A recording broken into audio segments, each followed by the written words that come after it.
চারটে চারদিকে এবার যে খবরের দিকে নজর রাখবো, চন্দ্রনাথ সিনহাকে ইডি হেফাজতে চেয়ে আবেদন জানায় কেন্দ্রীয় তদন্তকারী সংস্থা এনফোর্সমেন্ট ডিরেক্টরেট এবং সেই মামলার শুনানি শেষ। বিশেষ ইডি আদালতে রায়দান স্থগিত রাখলেন বিচারক এবং মঙ্গলবার দুপুর 2টো নাগাদ সেই রায়দান জানানো হবে। আদালতের উপর আস্থা আছে বললেন কারামন্ত্রী চন্দ্রনাথ সিনহা। আরো জোরালো তথ্য প্রমাণ মিলতে পারে এমনটাই কিন্তু মত কেন্দ্রীয় তদন্তকারী সংস্থা এনফোর্সমেন্ট ডিরেক্টরেট। তদন্তে সাহায্য করছে না চন্দ্রনাথ সিনহা, এমনটাই দাবি কিন্তু ইডি। চন্দ্রনাথের অর্থের উৎস নিয়ে সন্দেহ আছে। শিক্ষায় নিয়োগ দুর্নীতি মামলায় চন্দ্রনাথ সিনহার নাম উঠে আসে। কারামন্ত্রী চন্দ্রনাথ সিনহা আজকে ইডি আদালতে তিনি হাজিরা দেন এবং ইতিমধ্যেই কিন্তু রায়দান স্থগিত রাখা হয়েছে।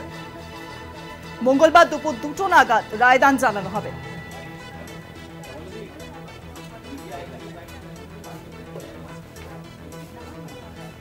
ইতিমধ্যেই শুনানি শেষ, রায়দান স্থগিত। মঙ্গলবার দুপুর 2টো নাগাদ রায়দান। সেই দিনই স্পষ্ট হবে কারামন্ত্রী চন্দ্রনাথ সিনহার ভাগ্য নির্ধারণ কি হতে চলেছে।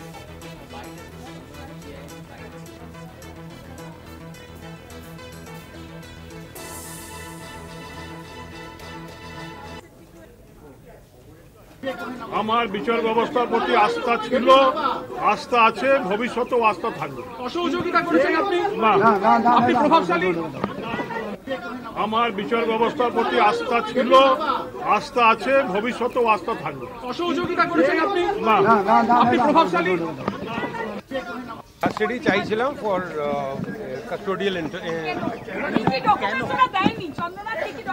ওইসব নিয়ে কিছু বলতে পারবো না। ডকুমেন্টস আছে, সেটা জজ সাহেবকে দিয়ে দেওয়া হয়েছে। এখন জজ সাহেব এটা ঠিক করবেন কি আমরা যে অভিযোগটা নিয়ে এসেছি বা আমরা যে কাস্টাডি চাইছি সেটা দেওয়া উচিত না নয়। আর কিছু বলতে পারবো, আমরা 7 দিনের কাস্টাডি চাইছি। আপনারা শুনলেন চন্দ্রনাথ সিনহা তিনি ঠিক কি বলেছেন। তিনি বলেছেন তার কিন্তু বিচার ব্যবস্থার প্রতি আস্থা রয়েছে। আরো জানাবেন এখন নিউজরুম থেকে সরাসরি রয়েছেন প্রতিনিধি অরিত্র ঘোষ। অরিত্র, দেখো, চন্দ্রনাথ সিনহার ইডি হেফাজতে যাবেন নাকি তার যে জামিনের নির্দেশ সেই নির্দেশ বহাল থাকবে সেই বিষয়টা স্পষ্ট হয়ে যাবে আগামী মঙ্গলবার দুপুর 2টোয়। ইডির বিশেষ আদালতে বিচারক শুভেন্দু সাহা আজকে দুপক্ষের শুনানি শুনে তিনি এই নির্দেশ দিয়েছেন। রায়দান শেষে রায়দান স্থগিত রেখেছেন এবং আগামী মঙ্গলবার এই যে মামলা অর্থাৎ ইডির তরফ থেকে ইডি হেফাজতে চেয়ে যে আবেদন করা হয়েছিল সেই আবেদনের পরিপ্রেক্ষিতে যে মামলা, সেই মামলা শুনানি আজকে শেষ হয়েছে। দেখো, সওয়ালে জবাবে পর্ব, পাল্টা সওয়াল, প্রায় 2 ঘন্টার কাছাকাছি সময় ধরে আজকে এজলাসে শুনানি হয় ইডির বিশেষ আদালতে। সেই আদালতে শুনানির শেষ হয়েছে এবং আগামী মঙ্গলবারই কার্যত জানা যাবে যে মন্ত্রী চন্দ্রনাথ সিনহার ভাগ্যে ঠিক কি রয়েছে, ইডি হেফাজত নাকি তার যে জামিনের নির্দেশ সেই জামিনের নির্দেশ বহাল থাকবে।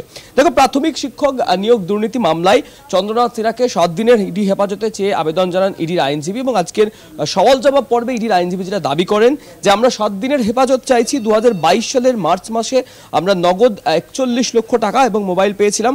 যখন এই নগদ 41 লক্ষ টাকা পাওয়া গিয়েছিল তখনই সন্দেহ আরও জোরালো হয়েছিল এবং তখনই ইডি গোয়েন্দারা মনে করেছিলেন যে তদন্ত করলে আরও বেশ কিছু জোরালো তথ্য প্রমাণ মিলতে পারে। তাই ওই টাকা উদ্ধারের পরেই সাথে সাথে কারামন্ত্রী চন্দ্রনাথ সিনহা তাকে হেফাজতে নেওয়া হয়নি।